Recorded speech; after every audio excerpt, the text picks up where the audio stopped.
Bonjour, aujourd'hui nous proposons notre deuxième partie de la vidéo sur la baisse de la consommation mondiale et ses effets. Nous avions présenté hier la baisse de la consommation et le risque de déflation qui pèse sur le reste du monde. Aujourd'hui nous présenterons un deuxième effet qui est positif, celui-ci, la baisse de la pollution. Alors, premièrement, nous allons nous essayer de regarder finalement cette baisse de la pollution. On se rend compte que cette baisse de la pollution est focalisée sur le CO2. On assiste à 30% de baisse à Paris des émissions de CO2 par rapport au mois de janvier. Et si on regarde en comparaison, on va retrouver les mêmes phénomènes dans la plupart des capitales qui sont touchées par le coronavirus et par une baisse de la production. Cette baisse du CO2 est liée principalement à la réduction des transports. Si on compare à la crise de 2008, on avait assisté en 2008 à une baisse aussi du CO2 plus faible, mais globalement, au niveau mondial, une baisse de 1 à 2% du CO2. Le problème, c'est que ce CO2 et ces émissions ont recommencé à la reprise économique en 2010. Donc on est tout à fait en, droit d'imaginer qu'à la reprise économique, en 2020 ou 2021, la pollution va repartir. Alors, la question que je vais vous développer aujourd'hui est la suivante. Est-ce que l'accroissement de la production est toujours source de pollution? Et c'est la question qu'on va essayer de développer maintenant.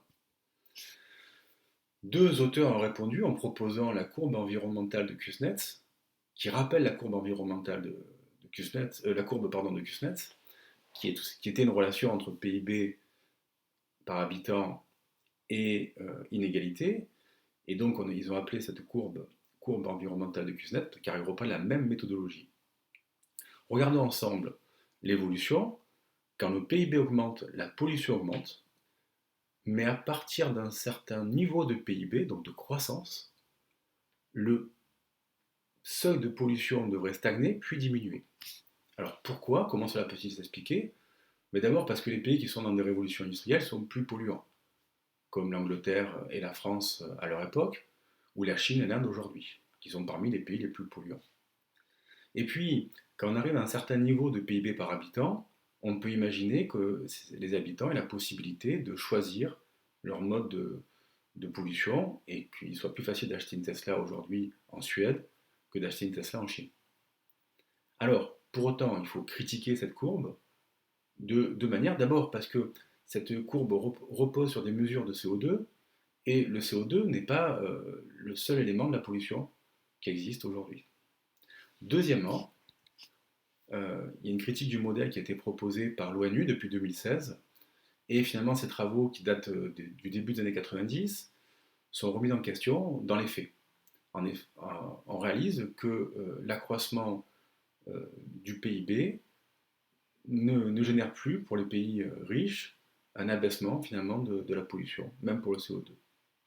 Alors, faut-il arrêter de produire? Faut-il arrêter de consommer?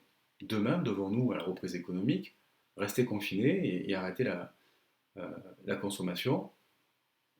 Mon point de vue est que non, c'est qu'il faut choisir sa consommation. Et il faut avoir une consommation réfléchie. Et donc, cela nous renvoie à la notion de développement durable, tel que l'avait défini le rapport Brundtland, et nous ferons l'objet bien plus tard d'une vidéo sur ce sujet-là.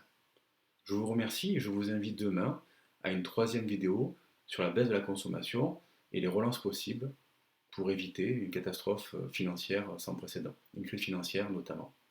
Je vous remercie beaucoup et je vous invite à me retrouver demain et à vous abonner. Au revoir.